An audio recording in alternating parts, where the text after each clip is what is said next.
Puerto Rico reached a 125-degree heat index last week.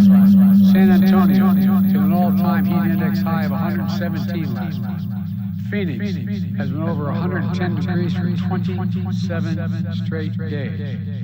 And with El Nino and the short-term warming of the ocean that exacerbates the effects of climate change, making forecasts even hotter in the coming months. Ocean temperatures near Miami are like stepping in a hot tub. They just topped 100 degrees. 100 degrees. And they're hitting record highs around the world. And that's more like, as I said, jumping in a hot tub than jumping in an ocean right away. Most people don't realize for years heat has been, I didn't know. I thought it, I knew it was tough. The number one weather-related killer is heat. The number one weather-related killer is heat. 600 people die annually from its effects, more than from floods, hurricanes, and tornadoes in America combined. Even those places that are used to extreme heat have never seen it as hot as it is now for as long as it's been. Even those who deny that we're in the midst of a climate crisis can't deny the impact that extreme heat is having on America. Americans like an elderly woman in Phoenix who fell out of her wheelchair and after 5 minutes on the ground had third-degree burns. Third-degree burns. Or the firefighter who's already has lugged over 45 pounds of gear through smoke and flame, which is incredibly hot. The job is even harder and more dangerous to do in record heat. For the farm workers who have to harvest crops in the dead of night to avoid the high temperatures, or farmers who risk losing everything they planted for the year, or the construction workers who literally risk their lives working all day in blazing heat, and in some places don't even have the right to take a water break. That's outrageous. That is outrageous. Anybody who says does. Folks, we really want to pretend these things are normal. Experts say extreme heat is already costing America $100 billion a year and hits our most vulnerable the hardest, seniors, people experiencing homelessness who have nowhere to turn, disadvantaged communities that are the least able to recover from climate disasters. And it's threatening farms, fisheries, forests that so many families depend on to make a living. But none of this is inevitable. From day one of my administration, we've taken unprecedented action to combat the climate crisis that's causing this. We're using a law I got passed the first day in office, the first month in office, called the American Rescue Plan, to help states and cities promote energy efficiency, reduce flooding, and open cooling centers. We're delivering over $20 billion from the bipartisan infrastructure law to upgrade the electric grid to withstand stronger storms and heat waves so we don't cause more fires. Look, last year I signed the Inflation Reduction Act, the most significant climate investment ever anywhere in the world. Meanwhile, FEMA has been on the ground responding to those unprecedented weather emergencies in real time. And I've traveled an awful lot in that helicopter all across the country. And to see the devastation that occurs, the kind of wildfires and drought. We've launched a place you can go, heat.gov. Go online, heat.gov, to share life-saving information that you may need to know about. Last year, my Department of Labor created the first ever national program to protect workers from heat stress. Since then, we've conducted 2,600 heat-related inspections. Places nationwide to protect the health and safety to be taken care of. Today, I'm announcing additional steps to help states and cities deal with the consequences of extreme heat. First, I've asked Acting Labor Secretary Julie Sue to issue a heat hazard alert. It clarifies that workers have a federal heat-related protection. We should be protecting workers from hazardous conditions, and we will. And those states where they do not, I'm going to be calling them out where they refuse to protect these workers. It's awful. Second, the Acting Secretary of Labor will work with her team to intensify enforcement, increasing inspections in high-risk industries like construction and agriculture. This work builds on the national standards the Labor Department has already developed for workforce and workplace heat safety rules. Meanwhile, the U.S. Forest Service will award more than $1 billion in grants to help cities and towns plant trees that in the long term will help repel the heat and expand access to green spaces. Families have a place to go to cool off, to bring down the temperature. The Department of Housing and Urban Development is providing billions to communities to make buildings more efficient and to make them more heat resistant, open cooling centers for residential areas and in the cities that the communities can go to be safe. The Department of Interior is using infrastructure funding to expand water storage capacity in the western states to deal with the impacts of future droughts that are made all this more extreme heat more consequential. The National Oceanic and Atmospheric Administration is launching a new partnership with universities and impact communities to improve the nation's weather forecast and its accuracy, so Americans everywhere can be better prepared and they can better predict what the heat is going to be in that community, the weather. And all my Investing in America agenda, we provided a record $50 billion for climate resiliency to restore wetlands, manage wildfires, help Americans in every state withstand extreme heat. But our MAGA extremists in Congress are trying to undo all this progress. Not a single one of them, not a single Republican voted for the Inflation Reduction Act, which had all this money in it for climate, which provides funding to combat climate change. And now many of them are trying to repeal those provisions. We're not going to let that happen. Part of the reason we're here today is to get word out so state and local governments know these resources are available and uses them. We want the American people to know help is here, and we're going to make it available to anyone who needs it. Follow guidance from the local leaders and public safety officials when you hear it in your cities and towns and states. Stay indoors if you're vulnerable. Be careful on hot pavement. Know the signs of heat stroke like headache, nausea, dizziness. And always have water with you. That sounds silly, but always have a bottle of water with you when you're outside. Check on loved ones and neighbors who may not have air conditioning and check on them on a regular basis. Or go to the mall or community centers or movie theaters or libraries where there's air conditioning when you don't have that air conditioning at home. Take advantage of local cooling centers. Hundreds are being built. They're there for everyone and they save lives. It matters. Now I'm going to turn it over to the mayor of Phoenix, who's on the front lines of dealing with extreme heat. And fire away, Mayor. We're anxious to hear what you have to say. Thank you so much, President Biden. Thank you for convening us today to talk about something near and dear to my heart and on so many of our minds, extreme heat. We really appreciate your leadership on climate change with legislation such as the Inflation Reduction Act that will be the most important in a generation. Phoenix is known for heat. We are often called the Valley of the Sun. We have relentless summer heat followed by beautiful months of weather. But right now, this summer has really been unprecedented, and you've spoken about some of the challenges we have faced here in Phoenix. It's taking a real toll on our community. We feel like we are very much on the front lines of climate change. I've tried to make it, man, you can feel it outside today. I've tried to make it my mission to adapt to this trend, to stay ever innovative and ensure we aren't falling behind on heat resilience. We're working to out-innovate climate change, but we need to work together to make sure all of us are on deck to address it. We need a whole of government approach. Phoenix is the first in the nation to have a permanent publicly funded heat office. They love the data that NOAA and your federal government is putting out to help us. Our emergency personnel and heat-ready volunteers are working diligently to keep residents safe through targeted outreach on heat safety, park trail closures, and timely responses to help our most vulnerable.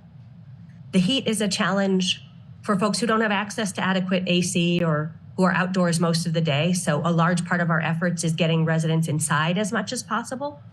We do it in a variety of ways through cooling centers located across the county, mobile cooling units, respite centers, and encouraging hydration at one of our many water stations. We also recognize that many families need assistance to make their air conditioners more effective or need federal aid with their energy bills. And federal dollars have just been crucial in supporting families' abilities to make their homes safer and more comfortable. The Department of Energy's Weatherization Assistance Program makes homes more energy efficient, lowering energy bills for the long haul, reducing overload on the grid, and making homes more comfortable in intense heat. Paired with the incredible incentives in the Inflation Reduction Act for residential solar, this could make an enormous impact for families. And Mayor Nuremberg, who's joining us, has been a real leader and a model for mayors in how to communicate all the good things that are in the IRA to our residents. The HHS Low-Income Household Energy Assistance Program, LIHEAP, has been crucial for low-income families to help with energy bills. Even when the heat is over, many of our families may see their largest ever energy bill in their mailboxes. And we're among the many warm weather communities asking for balanced consideration of how these formulas are structured. Expanding these solutions would have immediate impact for families. We are also using ARPA dollars to address heat, and we are looking forward to applying for the funding for trees, which could really go a long way in making our communities more comfortable, that you have secured in the Inflation Reduction Act. We deal with this heat on an annual basis, so we've been focused on preparedness from day one and really trying to prepare for what is, for us, a long-term emergency. You mentioned that how many lives are lost to heat, and that's a real focus for us. We would love it if Congress would give you the ability to declare heat a disaster. We think that could really save additional aid, and that would even more multiply the impact of the FEMA hazard mitigation assistance and the building resilient infrastructure, the BRIC programs, which are a good start to building long-term solutions such as energy redundancy for cooling centers. So we feel like there are a lot of great tools, and I appreciate you helping communities across the country just make sure they're aware of the great ways the federal government is partnering. We're looking forward to working with you to become even more effective. Thank you. Okay, thank you very much. Look, you've established the Office of Heat Response and Mitigation. And sometimes I think those of us in government who do this all the time, we think everybody knows what all these titles and all these acronyms mean. But can you give me, share some examples of the work and the outreach that you're doing in the community to try to let people know what's available and how you can help? I mean, what kinds of things? Because I find that's a difficult thing to do sometimes. Absolutely. We're getting better every year, and we learn every year. We are trying to get out and share maps of where all the cooling centers are to deliver cooling kits. You mentioned checking on loved ones. We have a formal program called Cool Collars at the City of Phoenix, where you can register your family members, or if you know you might need a check during the heat of the summer. And we would love for more people to sign up to be checked on. The volunteers have been amazing. We've had thousands of engagement, and just having that permanent office has given us a place for people to go, both with ideas and when they want to volunteer. And we've been able to use some of your federal programs, including trying to find new ways to build housing indoors so that our construction workers are safer. So we appreciate the partnership. It's made our heat office more effective. Well, it's not going to alleviate it, right, the heat problem right now.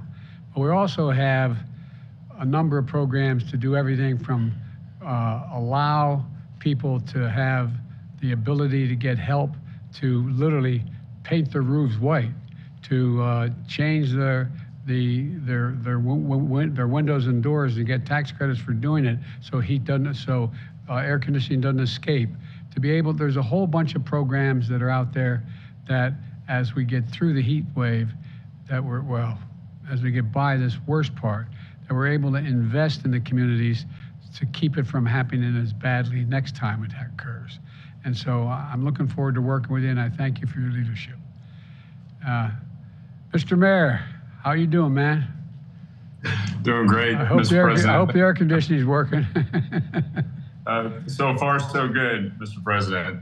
It's great to be here with you and your team and with Mayor Gallego. And I first want to start by thanking you Mr. President, for the invitation today, and want to extend my sincerest gratitude for your administration for the wealth of the support that the San Antonio community has garnered through extensive and substantive investments in our housing stock, affordable housing stock, our workforce training efforts, as well as sustainable physical infrastructure. But today, we're here to talk about what has become a dangerous heat wave across large swaths of the southern part of our country, including here in Texas. To that end, San Antonio is certainly thankful for a president who's willing to tackle this urgent crisis in an equitable manner. The bipartisan infrastructure law and the Inflation Reduction Act's commitment to the Justice 40 climate initiative is also reflected on our local San Antonio Climate Ready plan, as 75% of San Antonio's population are communities of color, disproportionately impacted by decades of local inaction. But times are changing, thankfully. Sustainability and green energy are no longer four-letter words in the state of Texas. At least among most Texans. Well, I'm happy to say that here in San Antonio, we've taken leadership, and you have. In 2028, we will end the use of coal in San Antonio, which is nearly 40 years ahead of schedule. And in large part because of you, Mr. President, San Antonio will launch its first ever advanced rapid transit line, bona fide mass transit for the city of San Antonio, a service that will only include low or no emission vehicles. And so as San Antonio works towards greener development in transit, we're also doing our policy work. We changed our development code last year to require 240 volt level 2 chargers in all new single family homes. We're also providing incentives for those chargers in multifamily residences.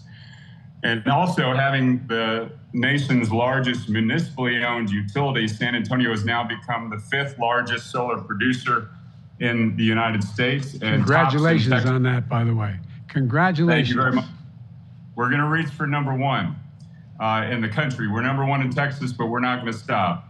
However, these initiatives are not just happening in San Antonio. I'm pleased to report mayors are united in Texas as well. Communities across Texas have committed themselves to being greener, more equitable, and literally cooler, as nearly every major Texas city now has a long-term climate or emissions reduction strategy. So working with our partners at the White House, with you and your team, I'm confident that the state best known for oil and gas production can help lead the way to a greener tomorrow. So thank you again to your entire team, Mr. President, for your efforts to help us realize a better tomorrow for us, for our children, and for our grandchildren. Well, Ron, thank you. And I'm not being solicitous when I say this. You know, most people don't realize that Texas is one of the states that has the most significant, its energy is most significantly supplied by wind and solar in Texas.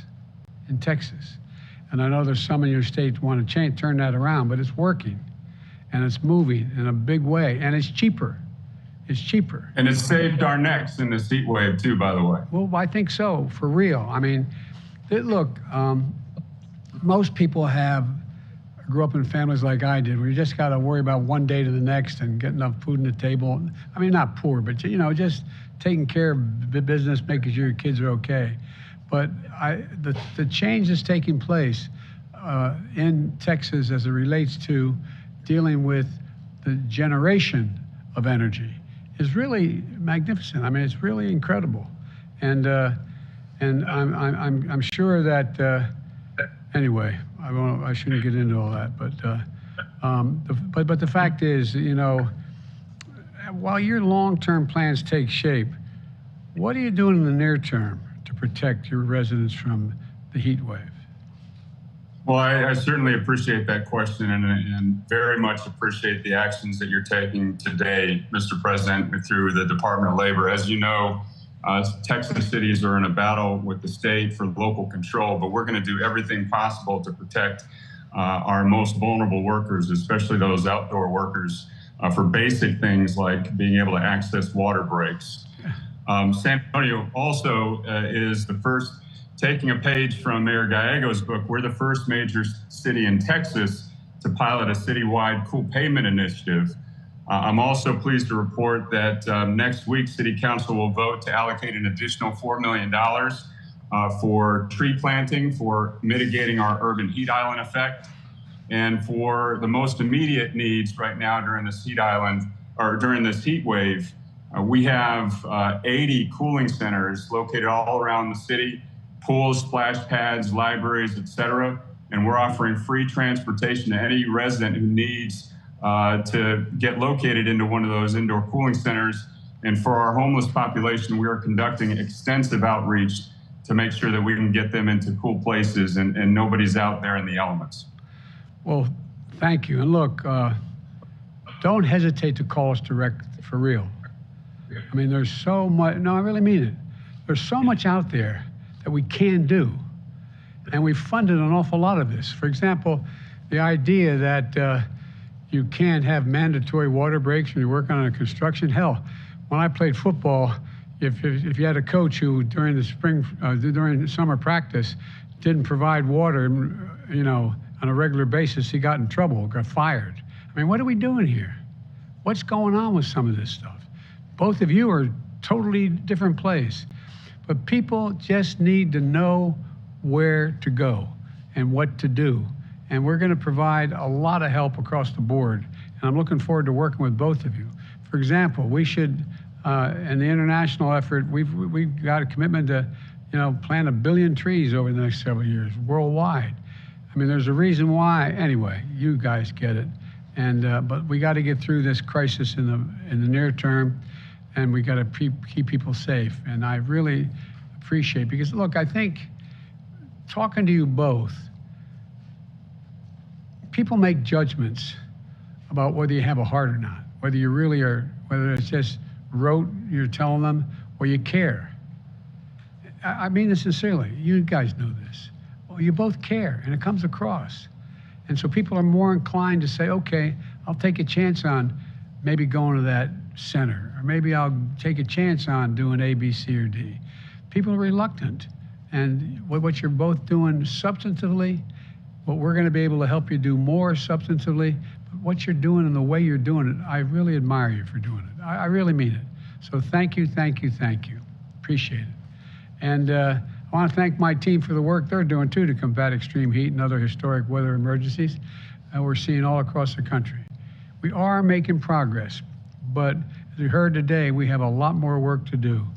I look forward to working with not just these two wonderful mayors, but officials all across on the front lines, and local officials. Local officials are where the rubber meets the road, no pun intended. It really matters. We're committed to getting you what you need to keep your community safe, because no one knows what you need more for your communities than you guys. And so thank you, thank you, thank you. And I mean it. Don't hesitate to contact any of the departments standing behind me. We have some of the funds. We're working. We're going to get more. And I think we can make a difference. So thank you both. And as my mother would say, God love you. Thanks. See you all.